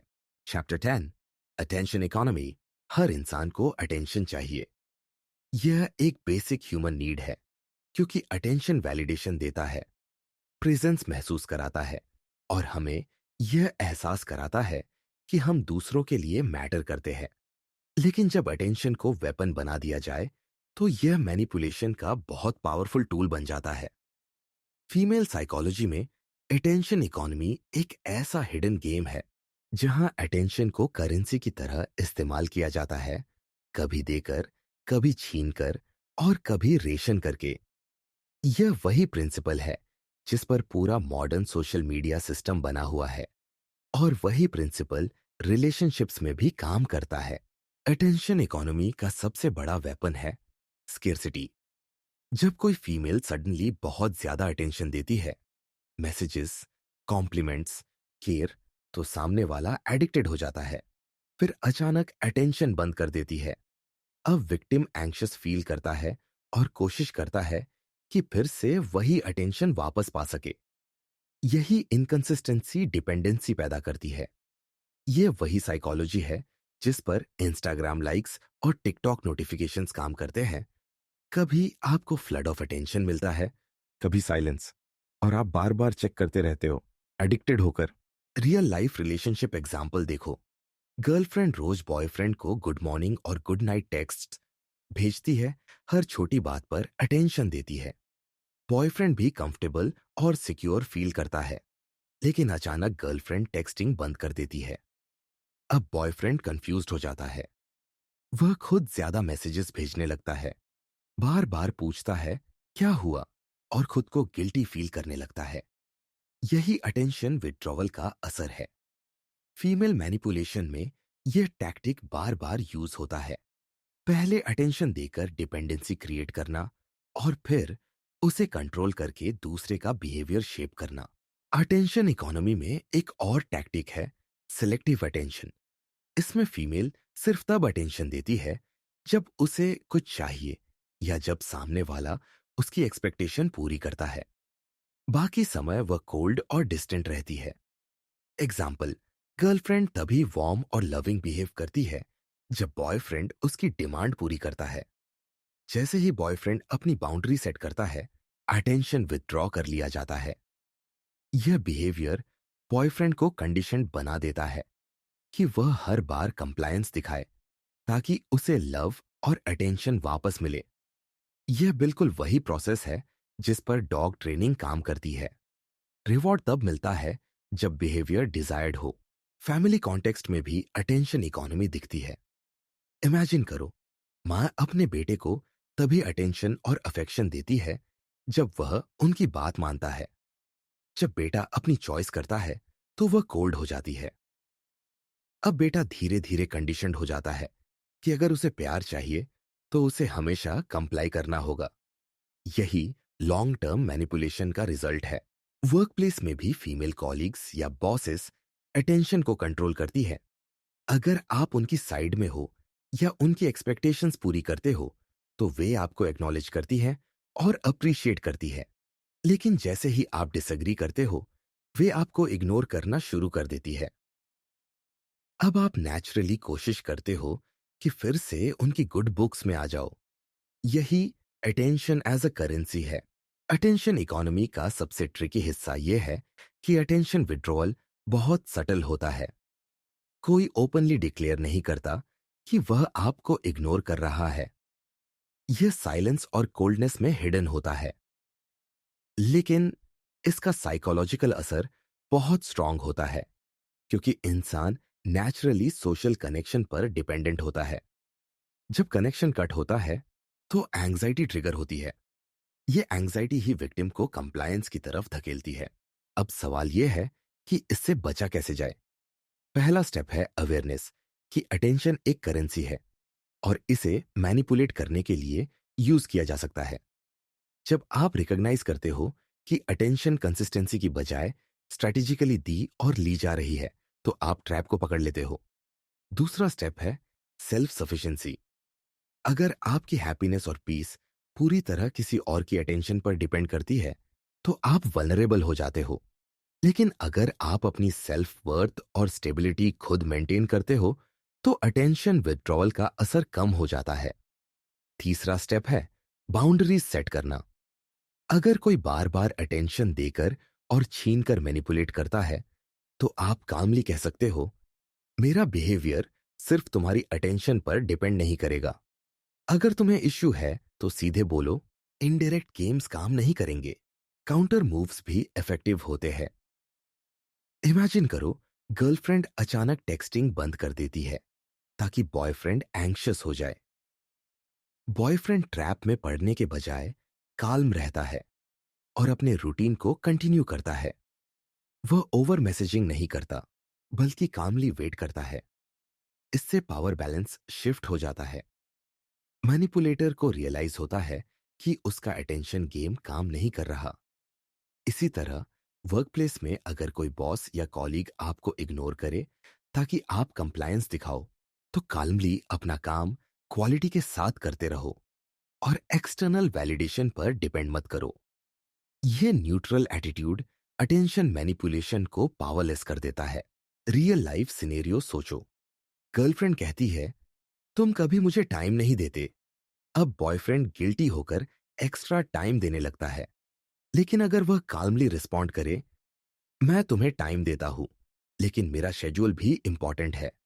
अगर तुम्हें और टाइम चाहिए तो हम स्पेसिफिक प्लान बना सकते हैं, लेकिन मैं गिल्ट से ड्रिवन होकर अपना रूटीन नहीं बदलूंगा। तो यह रिस्पॉन्स ट्रैप को कोलैप्स कर देता है। अटेंशन इकोनॉमी डेंजरस इसलिए है क्योंकि यह स्लो पॉइजन है। विक्टिम को लगता है कि वह नॉर्मल रिलेशनशिप डायनामिक्स में है, लेकिन असल में वह कंट्रोल्ड है। यह साइकिल डिपेंडेंसी क्रिएट करती है। जितना ज्यादा अटेंशन चाहिए उतना ज्यादा कंप्लायंस दिखाना पड़ता है। यही मैनिपुलेशन का अल्टीमेट रिजल्ट है। लेकिन जब आप रिकॉग्नाइज कर लेते हो कि अटेंशन एक करेंसी की तरह यूज हो रही है तो आप गेम से बाहर निकल सकते हो। आपको समझना होगा कि आपकी वैल्यू किसी और के इनकंसिस्टेंट अटेंशन पर डिपेंड नहीं करती। अगर कोई स्ट्रेटेजिकली अटेंशन विथड्रॉ करता है तो उसे आपके बिहेवियर कंट्रोल करने का मौका मत दो। काल्म रहो। अपने एक्शंस को अपने वैल्यूज से गाइड करो।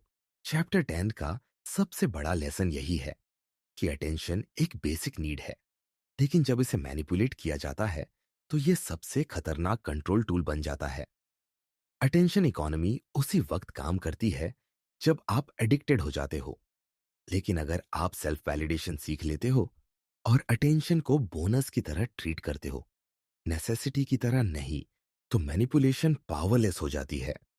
अटेंशन का असली एंटीडोट है इंडिपेंडेंस।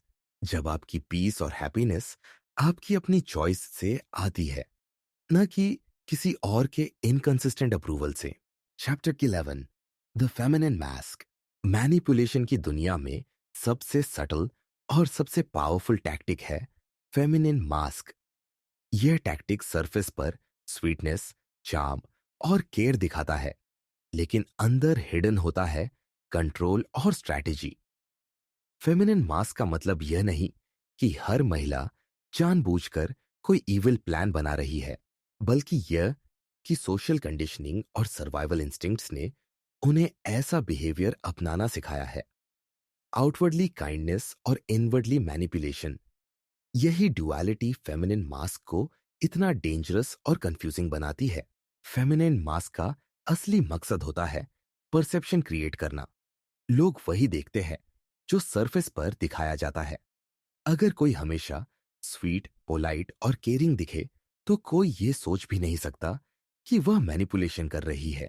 यही मास्क उसे प्रोटेक्शन भी देता है और पावर भी। इमेजिन करो, कोई फीमेल कॉलीग वर्क प्लेस में हमेशा चार्मिंग और कोऑपरेटिव बिहेव करती है, लेकिन अंदर ही अंदर वह दूसरों को सटली मैनिपुलेट करके खुद को स्पॉटलाइट में लाती है। लोग उसे स्वीट और हार्मलेस समझते हैं, इसलिए उसके टैक्टिक्स अननोटिस्ड रह जाते हैं।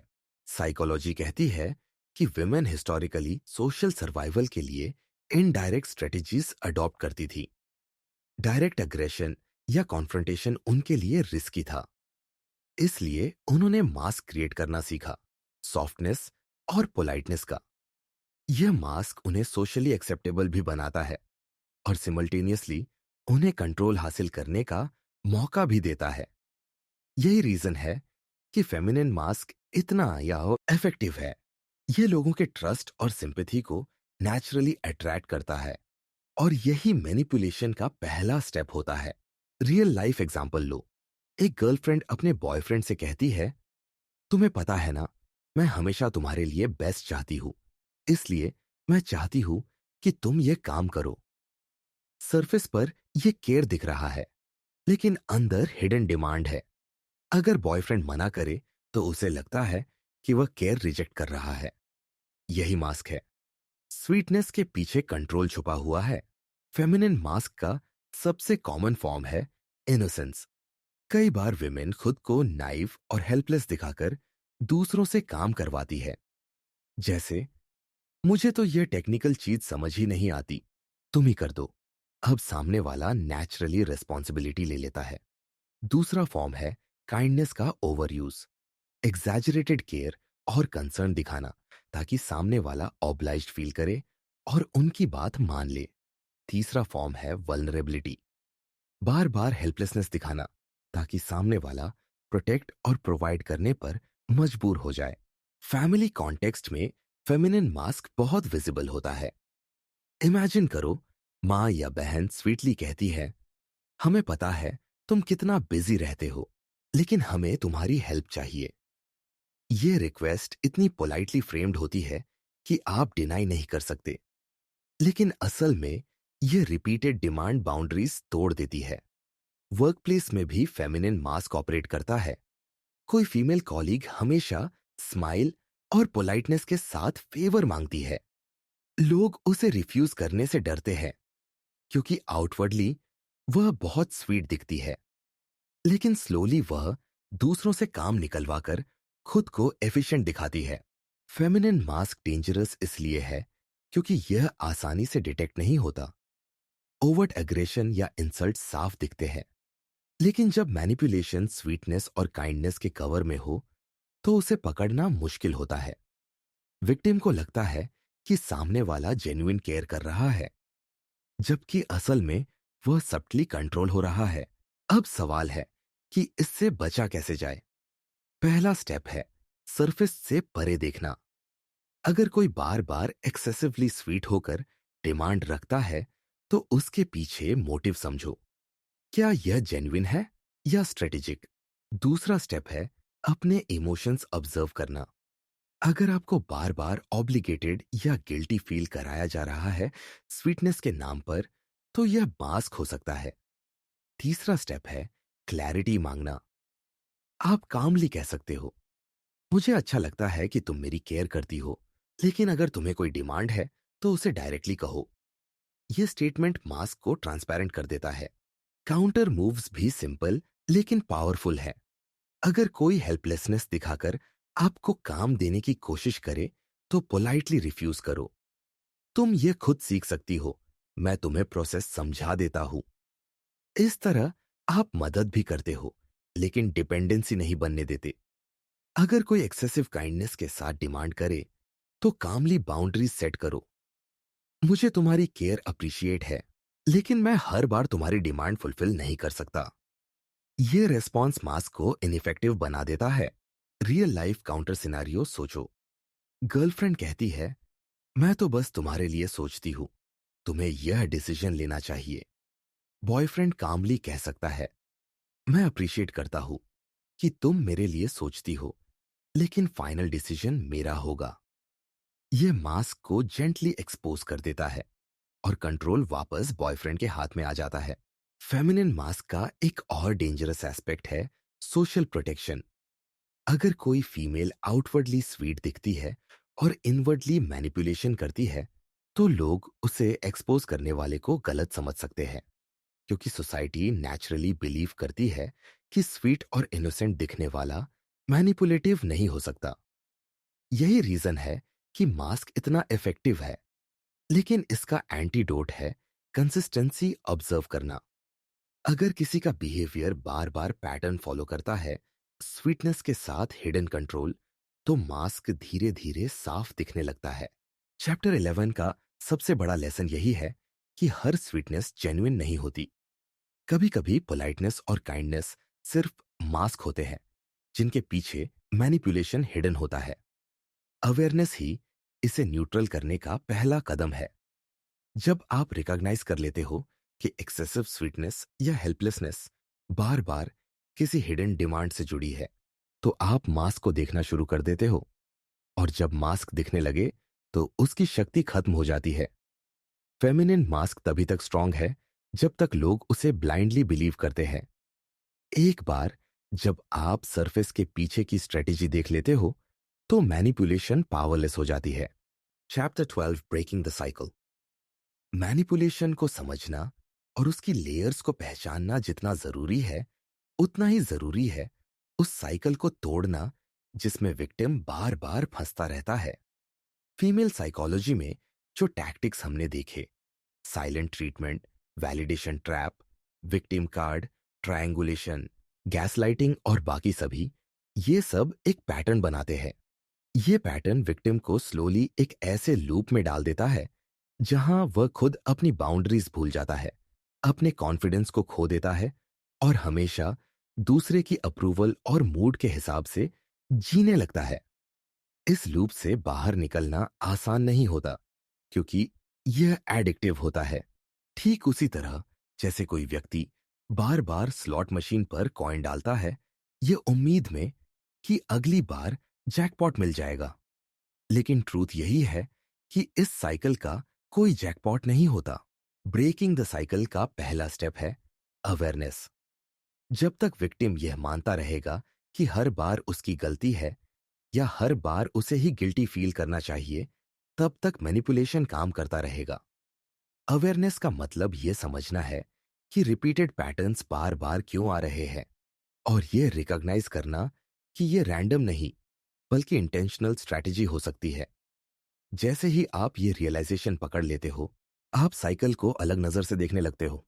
दूसरा स्टेप है इमोशनल डिटैचमेंट।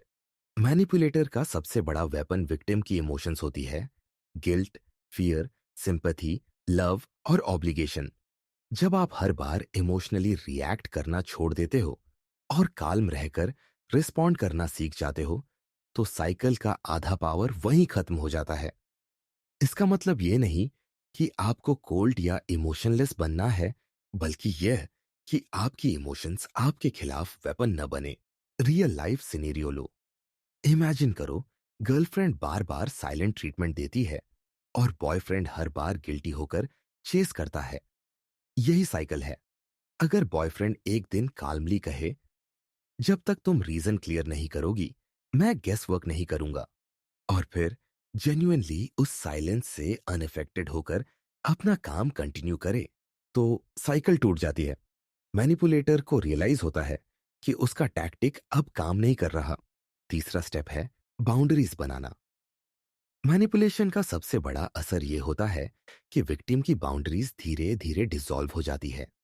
वह हर डिमांड को पूरा करने लगता है, सिर्फ गिल्टी या एंग्शियस फीलिंग से बचने के लिए। साइकिल तोड़ने का मतलब है बाउंड्रीज को दोबारा खड़ा करना। इसका तरीका है सिंपल लेकिन कंसिस्टेंट कम्युनिकेशन।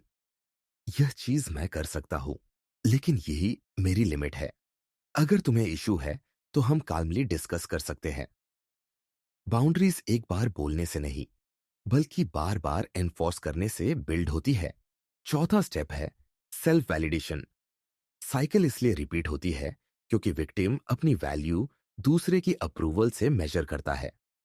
जब वैलिडेशन आती है तो वह खुश होता है। जब वैलिडेशन विथड्रॉ होती है तो वह एंग्शियस हो जाता है। यही पुश एंड पुल साइकिल को सस्टेन करता है। जब आप खुद को इंटरनली वैलिडेट करना सीख जाते हो, अपनी प्रोग्रेस, अपनी मेहनत और अपनी चॉइसेस को एक्नॉलेज करते हो, तो आप मैनिपुलेटर के इनकंसिस्टेंट वैलिडेशन पर डिपेंड नहीं रहते। यह डिपेंडेंसी खत्म होना साइकिल ब्रेक करने का सबसे बड़ा माइलस्टोन है। रियल लाइफ एग्जांपल वर्कप्लेस का लो। इमेजिन करो, एक फीमेल कॉलीग बार बार ट्रायंगुलेशन करती है, आपको दूसरे से कंपेयर करती है। आप पहले गिल्टी होकर ज्यादा काम करने लगते हो। यही साइकिल है। लेकिन एक दिन आप काल्मली कहते हो, हर इंसान का काम करने का तरीका अलग होता है और मैं अपने काम पर कॉन्फिडेंट हूं। यह सेल्फ वैलिडेशन कंपैरिजन को इररिलेवेंट बना देता है। कॉलीग का टैक्टिक कोलैप्स हो जाता है क्योंकि साइकिल में आपका गिल्ट अब ट्रिगर नहीं हो रहा। पांचवा स्टेप है एक्सटर्नल पर्सपेक्टिव लेना। मैनिपुलेटर का सबसे बड़ा फायदा यह है कि वह विक्टिम को आइसोलेटेड रखता है। जब आप बार बार वही बातें सुनते हो तो आप उन्हें सच मानने लगते हो। साइकिल तोड़ने के लिए जरूरी है कि आप किसी ट्रस्टेड फ्रेंड, मेंटोर या काउंसलर से रियलिटी चेक लो।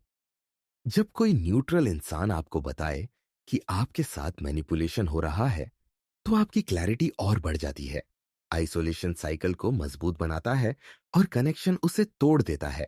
छठा स्टेप है कंसिस्टेंसी। साइकिल सिर्फ एक बार बाउंड्री सेट करने से नहीं टूटेगी। मैनिपुलेटर बार बार टेस्ट करेगा कि आप फिर से पुराने पैटर्न में लौट सकते हो या नहीं। अगर आप एक बार काल्म रहकर रिस्पॉन्ड करते हो और अगली अगली बार फिर से रिएक्ट कर जाते हो, तो साइकिल वापस शुरू हो जाती है। कंसिस्टेंसी का मतलब है हर बार काल्मली और फर्मली उसी हेल्थी रिस्पॉन्स को रिपीट करना। धीरे धीरे मैनिपुलेटर को रियलाइज होता है कि उसके टैक्टिक्स अब यूजलेस हो चुके हैं। Real life scenario family context में देखो। इमेजिन करो, मां बार बार विक्टिम कार्ड खेलती है। हमने तुम्हारे लिए इतना किया और तुम हमारी बात नहीं मानते। बच्चा गिल्टी होकर हर बार मान जाता है। यही साइकिल है।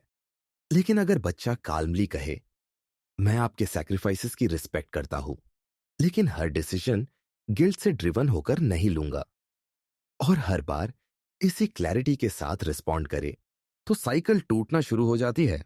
सातवां स्टेप है लॉन्ग टर्म डिटैचमेंट की कैपेबिलिटी। कभी कभी मैनिपुलेटर चेंज नहीं होता और विक्टिम के पास ऑप्शन यही बचता है कि वह इमोशनली डिस्टेंस बना ले या रिलेशनशिप एंड करे।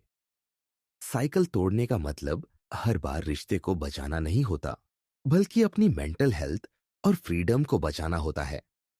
यह सबसे टफ स्टेप है क्योंकि विक्टिम एडिक्टेड होता है उस पुश पुल डायनेमिक से।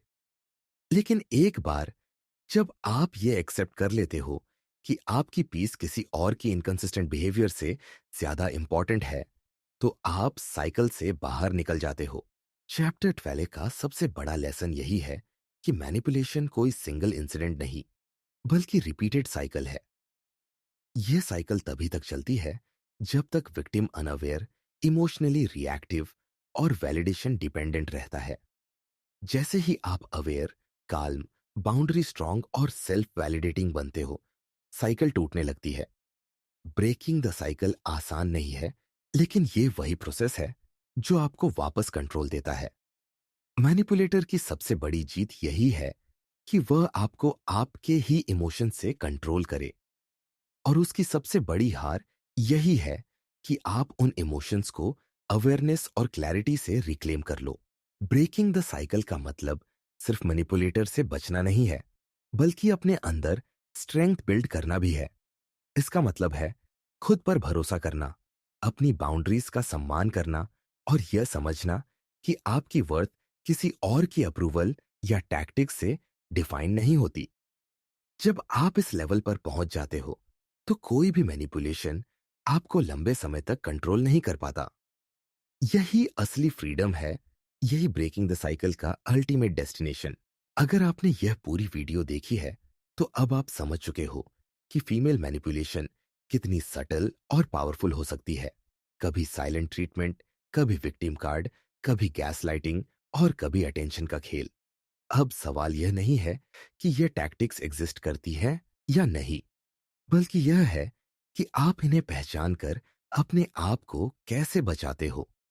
याद रखो, नॉलेज ही आपका सबसे बड़ा हथियार है। अगर आपको यह जर्नी वैल्यूबल लगी, तो इस वीडियो को लाइक करें और शेयर करें, ताकि और लोग भी इन हिडन गेम्स को पहचान सके।